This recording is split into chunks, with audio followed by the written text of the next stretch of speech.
ఆహ్వానిస్తున్నాం కానీ మీరు ఇదే ఉమ్మడి నిజామాబాద్ జిల్లాలో కామారెడ్డి డిక్లరేషన్ పెట్టేసి ఎవరి జనాభా ఎంత ప్రతిపాదన ఉందో దాని అనుగుణంగా రిజర్వేషన్లు పెంచుతాం.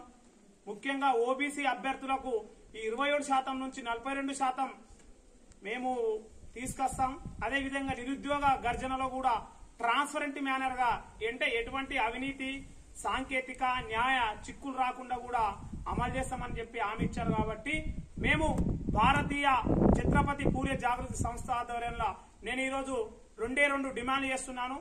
మీరు ఉద్యోగ ప్రకటనలు ఇస్తున్నారు కరెక్టే, మరి ఈ ఏదైతే ఎన్నికల manifesto committee chairman Duddilla Sridhar Babu, అదేవిధంగా ఎన్నికల ప్రచార కమిటీ కన్వీనర్ తీర్మలన్న గారికి నేను విజ్ఞప్తి చేస్తున్నాను. మీరు ఏదైతే హామీ ఇచ్చిండ్రు ఈ మేనిఫెస్టో తయారు చేసేసి ఓబీసీ రిజర్వేషన్లు 27% ఉన్న నుంచి 42% ఆహ్వానిస్తున్నాం.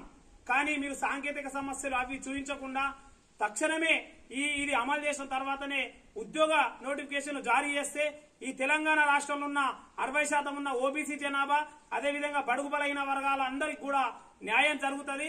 ఈ నిరుద్యోగ యువతకు ఇప్పుడు ఉద్యోగాలు రాకపోతే మళ్ళీ 70 సంవత్సరాలకు కూడా న్యాయం జరగదు. కాబట్టి దీనికి అందరూ ఓబీసీ నాయకులు అదేవిధంగా మీరుగా బహుజన సంఘాలు అందరూ కూడా మద్దతు తెలపాలని చెప్పి మా సోదరుల ముఖ్యమంత్రికి వెనుక నుండి సలహాదారులు ఉన్నారు. కాబట్టి వాళ్ళు కూడా కనబడని రూపంలో కూడా ఈ సమస్యను వాళ్ళ దృష్టికి తీసుకెళ్లాలని మేము ఈ రోజు డిమాండ్ చేస్తున్నాం.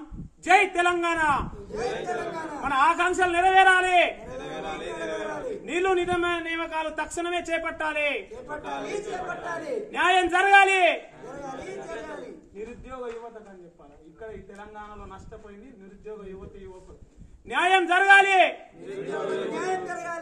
జై తెలంగాణ.